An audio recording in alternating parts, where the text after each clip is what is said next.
What's up, people? This your boy John Doe. How y'all doing today, man? I'm joined by an older but goodie, my boy Screwface. Say Screwface, tell the people how you doing, man. How y'all doing, man? Good to be back. Yeah, my old co-host is back in the building. Hopefully we can keep him around this time. Hopefully we both can stay around this time. I Yeah, hopefully. apologize. What'd you say? I said, yeah, hopefully. I apologize for last week, man. I was a little under the weather. It was a long week. Just put it that way. It was a long week, people. But I'm back. I'm glad if you came in to join us. We're going to start off with some news. No. Matter of fact, let's start off with how you been, Screwface. You know what I'm saying? Let people know what's been going on with you. We're going to start off with that. You know what I'm saying? Then we can get into everything else. Just getting through the pandemic, and I run my own business, so I was dealing with that, and raising kids, dealing with life. Haven't been able to game as much as I wanted to, or keep up with gaming as much as I wanted to during that time. But I try to keep my ear to the streets a little bit. Try to at least pay attention to what's been going on as much as I can. So just finally to a good place, and ready to get back into doing what we do, talk about gaming, football, sports, all that type of stuff. So Enjoy ourselves once again. Yes, sir. Right. Yes, sir. So, yeah, you about in the place where I'm at right now, man. You get what I'm saying? Finally been in that corner, being back in a good space. Right. Actually sit back and enjoy ourselves, man. Hey, I ain't going to lie to you. I ain't think the pandemic was going to be as hard on me as it was. You get what I'm saying? Yeah. I don't think none of us thought that it was going to hit as hard as it did. You get what I'm saying? Yep. It's definitely put a dent in some things, but most definitely. I think we're on the other side of it now, so it's getting as back to normal as we're going to get probably. Sure, well, you probably sat around and you probably noticed that the opponents in the box are still fighting. You get what I'm saying? Yeah, I don't think that's ever going to end, pandemic or no pandemic. Well, it's still a civil war here, man. You know what I'm saying? Right. Still going on to this day, man. And what's crazy about it is, because I sit back, I look at it, and everybody asking for 4K, 120 frames. You know what I'm saying?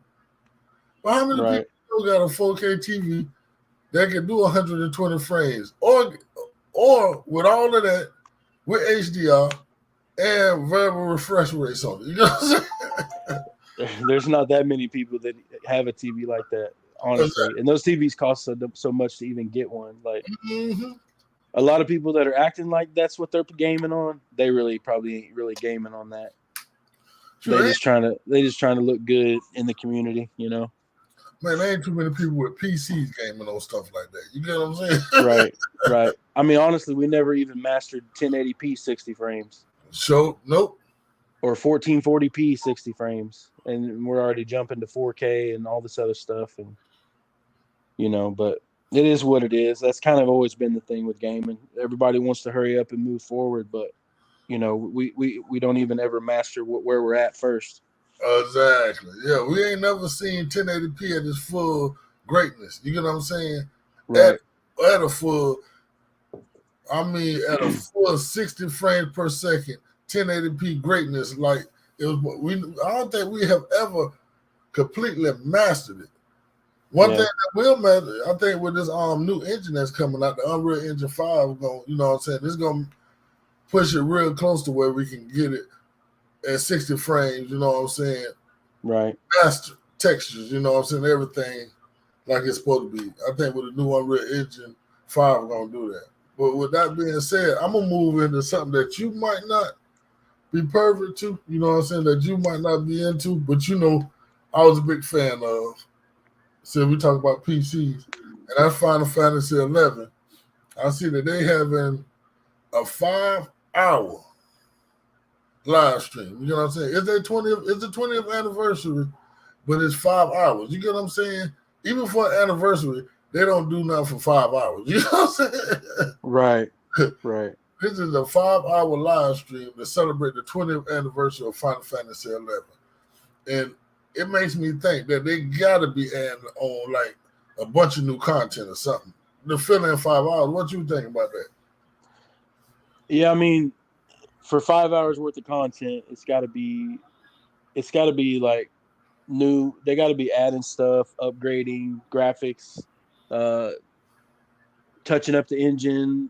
They got to be adding it back. I'm assuming they're going to add it back to consoles, the new generation consoles and stuff like that too. So it's got to be, otherwise it'd be like a 30-minute YouTube clip or something, So it's got to be something special to have 5 hours worth of content to show.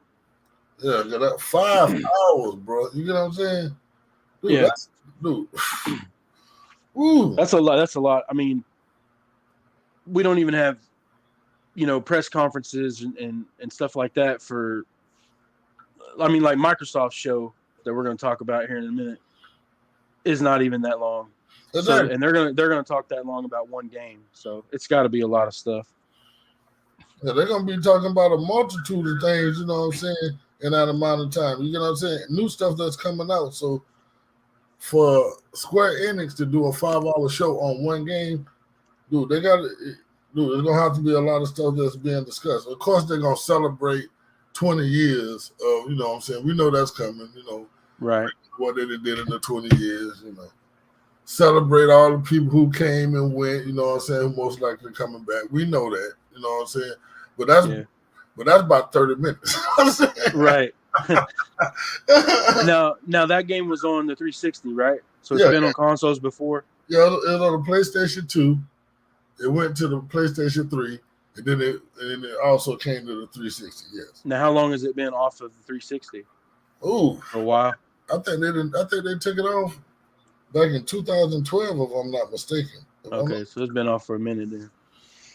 Yeah. So it's just been on PC since. Yep, strictly on PC. Yeah. And that's what everybody hoping that they bring it back to console. Like everybody want it back to console. Like a lot of people don't understand why they took it off. I know why they took it off consoles. Because the console that supported it the most, you get what I'm saying? Which I ain't gonna say the most, but the most beloved console for it was the PlayStation 2. You get what I'm saying? Right. And with the PlayStation 2, like they did everything they could, which really helped back the game in itself, because it just couldn't run the game. You get what I'm saying? Right. It couldn't run it. You know what I'm saying? And the new textures and stuff. You know what I'm saying? It was just too much for it to handle.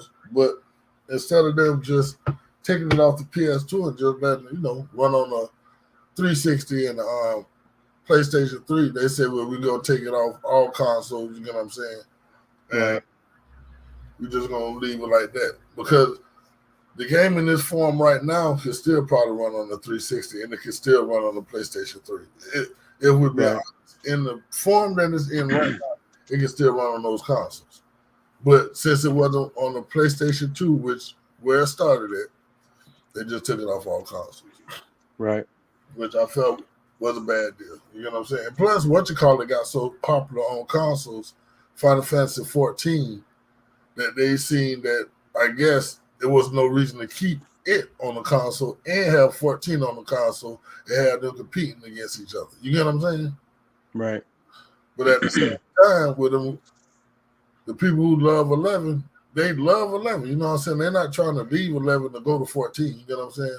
Because they love 11. Yeah, so it should be some big news, you know what I'm saying? I'm waiting for it. I can't wait to see it, you know what I'm saying? I'm really looking forward to that. It's got to be for doing 5 hours. And for anybody that really is into that game, that's got to be exciting for you guys, Yeah, dude. I'm telling you, man. I'm already open my account back up right now, man, and jump back in, man, and get better. Right. Man, I played that game for like about 10 years. Yeah. 10 years, man. Still got me carried on that shoot. I said I've been cold turkey on it for the last Maybe like 3 months. You know what I'm saying? I've been off of it. You know what I'm saying? It's a love-hate relationship with me. You know what I'm saying? Yeah. I get it done. I start loving it. You know what I'm saying? Playing it, enjoying it. Then the next thing you know, man, F this game. Yeah. Man, I'm tired of it, man. I'm gonna move on and go play something. It's always been like that with that game, man. When you can't get the things done you want on there, you be like F it, you know what I'm saying? But then Right. next thing you know, you get that itch and you want to scratch it. Just like you know what I'm saying with the football, but we're gonna get to that later on too. We're gonna talk about all that goodness, man. We got our whole stuff to cover. Let's move on to Microsoft, man. This big confidence going on, man. How you feel about it? It's pretty exciting. I think we're finally going to start seeing the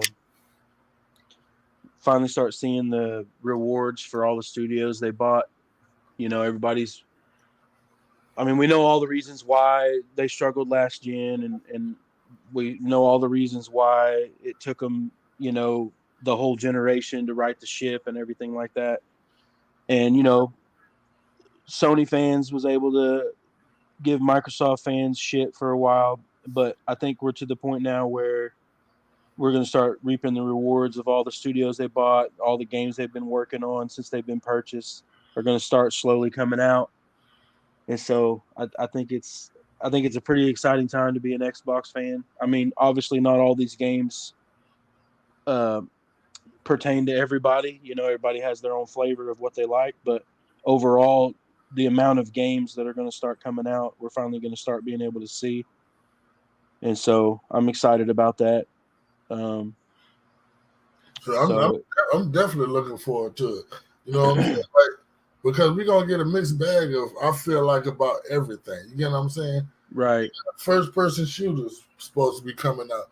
We got RPG supposed to be coming out. JRPG supposed to be coming out. MMOs coming out. You get what I'm saying? Right. Everything you can think about that you would want from a company should be covered in this hour and a half. You know what I'm saying? And then think about it like a lot of the companies who Microsoft have had good relationships with, like Ubisoft, EA, you know what I'm saying? I would think that they're going to come in and, you know what I'm saying, and take advantage of some of that time as well. You know what I'm saying? Exactly.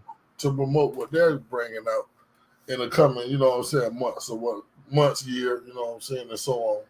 So I'm Right. this is definitely going to be a big conference. What you looking forward to? What game are you looking forward to hearing from Microsoft? I'm excited to see more about Perfect Dark. Did you hear about what happened with Perfect Dark? How they fired off like most of the studio quit or whatever, and I think they had to bring in Crystal Dynamics to help Yeah. or whatever. So you did hear about that? Yeah, I heard a little bit about it, but I mean, obviously the Perfect Dark game that came out on the 360 wasn't that great, but the trailer that they showed, I guess it had been last year or whenever it was. It looks cool, so I'm excited to see where that's going to go. Hellblade 2 is interesting. Um, I'm kind of a zombie person, although I wasn't a big fan of State of Decay and State of Decay 2. I think we all had higher expectations for it, and it didn't really quite check all the boxes. You didn't really But get State of Decay? You didn't like part 2? it was okay, but it wasn't like, because when they presented State of Decay 2, they presented it as it was going to be, you know, a big budget type of thing, and Yeah. then it kind of came out and it kind of fell flat on that a little bit, and it had some problems, some bugs, whatever. But State of Decay 3, I'm sure they're probably going to show some stuff about that, and I think now finally that they've been with Microsoft a lot longer now, Mm-hmm.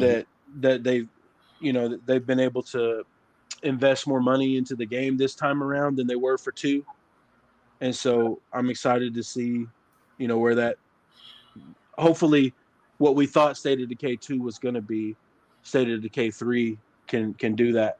See, what I think is State of Decay 1 got people so spoiled on how good the game could be. You get what I'm saying? Right. That when State of Decay 2 came and it didn't build as people thought it would have off of one, since one was such a success, it let people down. But one thing I noticed about State of Decay 2, they have released so many patches and upgrades to the, you know what I'm saying, too, that it's pretty good to this day. Like, I think they just recently released a new patch or expansion for it. Am I right or wrong on that? You know what I'm saying? I think they just released something. They might have. Honestly, I'm not sure. I mean, I played it in the beginning when it was not great, and I kind of gave up on it. So I'm sure by now, with all the patches and updates, and it's probably a much better game now than it was. But honestly, I'm not really sure on that. And that's one thing about something being in-house. It can always be updated. You get what I'm saying? They can always make a subpar game better. You get what I'm saying? If it's in-house. Right. And Microsoft, I noticed, they've been real good at making a game that didn't release as well as they thought it would a lot better. Like even with Halo Infinite, you get what I'm saying?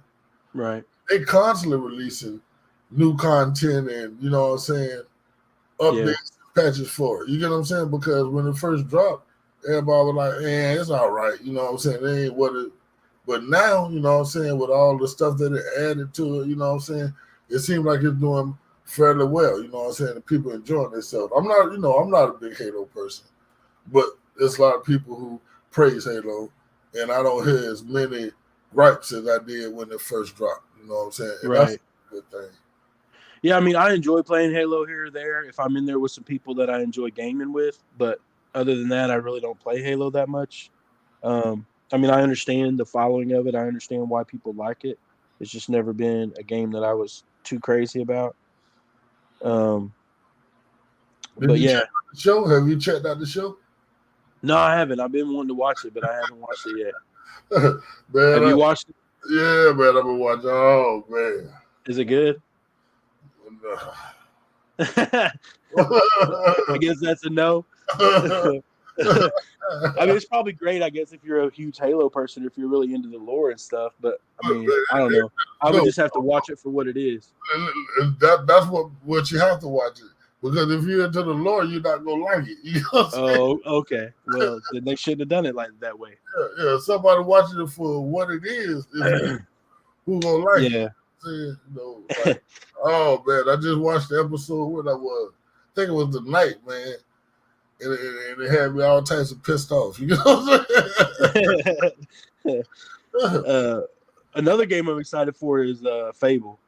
Oh man, I was you were listening to my podcast. I can tell, man. You listening, man, because I've been definitely looking forward to Fable, man. I'm hoping, I'm praying that they bring back a good version of Fable, man. You know, well, especially with the graphics, the enhancements, and all the things you can do now. Shoot, we should get a real good looking Fable, because you gotta think about it. All other Fables that we had all came at the beginning of consoles, you know what I'm saying? So they're not the best representation of how the game could look. You get what I'm saying? Right. But the story and everything to those games is pretty good. You get what I'm saying? Right. Yeah, see, now, that's what I wouldn't mind. You know what I'm saying? If they want to double dip on something, I wouldn't mind them double dipping and going back and making a Fable collection. You get what I'm saying? Yeah, they could do that. Yeah, reimagining the Fable collection, I wouldn't be against that. You know what I'm saying? Because I'm definitely looking forward to the new Fable. You know, that was gonna be one of my ones right now. You know what I'm saying? Yeah. Fable. Let me see what other game am I looking forward to? Fable was definitely my one though. Yeah, I played the first one on the original Xbox, and it was all, I mean, I liked it. It was okay, but I wasn't really into those type of games at that time. But I really liked Fable 2 on the 360 was nice, and then 3 was just kind of eh. Yeah. But I think a lot of people wasn't crazy about 3. My daughter, she loved 3. I think my daughter, she loved it. You know what I'm saying? I think that was her favorite one. Right. I mean, I'm not saying there's not people that like it. I think the consensus is kind of like Fable 3 is kind of the the lesser liked of the three. Yeah, I can definitely see that. I can definitely see that. Yeah, you know what I'm saying. Yeah, it started falling off after that one, so they definitely don't have to make a comeback. You know what I'm saying? Do you see them showing any Gears? Yeah, I was going to say I was waiting until we kind of got through the stuff we were looking forward to, but I think they're probably going to obviously show some Halo Infinite content, probably some updates or stuff they're going to add later. They're probably going to show or tease some Gears. I think another game that I kind of hope, which a lot of people didn't like it, but I actually did like it, was oh shit, I can't even think of the name now. What's the game with the girl and had the little robot animals? Recore. Yeah, I like Recore, man. I would love for them to make a Recore too. You know what I mean? So obviously that would be a surprise kind of a thing, but I think that'd be cool if they did that and capitalize on what the game could have been and really go in on it. The game was good. I like Recore, man. I enjoyed the hell out of Recore. Dude, I just beat a game that it's not the same, but it plays similar to Recore. You know what I'm saying? I just beat the Gump. You know what I'm saying? Yeah, I still got to play that. I want to play that. Yeah, was it good? You liked it? Yeah, I enjoyed it. You know what I'm saying? It was a job. You know what I'm saying? I had a good time playing. Yeah. You know what I'm saying? I say it's about maybe if you run straight through it, you know what I'm saying? You'll beat it like 3, maybe 4 hours. You know what I'm saying? If you just sitting there, you just play it straight through. Right. It's not a hard game at all. You know what I'm saying? But honestly, now that I've gotten older, I like games like that. Yeah. Like between like 4 or 5 hours and 10 hours, somewhere in there is good for me. I don't have the time to sit and spend, 100 hours in the game or 30, 40 hours in the game. I'm old now, I guess. So pick up and playing, you know what I'm saying, have a good time doing it. Right. Mm-hmm. Right. If it's a good game, I don't care. A lot of people, when they have these console war battles and argue with each other about which console's better and whose games are better and all that stuff, they try to use the length of a game to somehow justify a game being better than another. And the way I look at it is if a game is really great and it's only 4 hours, I don't care if it's only 4 hours. If it's a good experience and it's a good quality game, and you know what I mean? So, like, I don't understand that argument because a lot of these games that these guys praise that are, 30, 40 hours long, a lot of that is, side quests and, all this other extra shit that they add into it to make the game longer than it really is. If you just like went through the story mode or whatever and played the game itself, it's really not that long. You know what I mean? So, 100%, man. You know what I'm saying? You have people over arguing. Oh man, I'm like 200 hours in the gameplay right now. Like, God damn, what the hell you been doing what the hell do you do that you can sit around for 200 hours? Right. So, I mean, to me, and honestly, that's why I like a lot of Nintendo's games because a lot of their, the Marios and stuff like that, because it's straight to the point. You do what you have to do. You progress through each level. You go to the next level. So I'm more of a linear person than an open world. I like open world elements. I like to be able to feel like I can kind of go anywhere, but yet I'm not going to like get lost or completely sidetracked and taken out of the story. You know what I mean? So I like games like that. So yeah, I don't really mess with those side quests, crazy 100-hour games no more. I'm just too old for that. Man, see, right there, that way you're slapping me because my MMOs, you know what I'm saying? Right. Those is long like that, but you get into them, you know what I'm saying? You invest some time, and then most people, like a lot of people, when they say they do what we think they're gonna do with Final Fantasy, you know what I'm saying? They're gonna come in, they're gonna knock out the main quest, and then they're gonna go on and play other games. You know what I'm saying?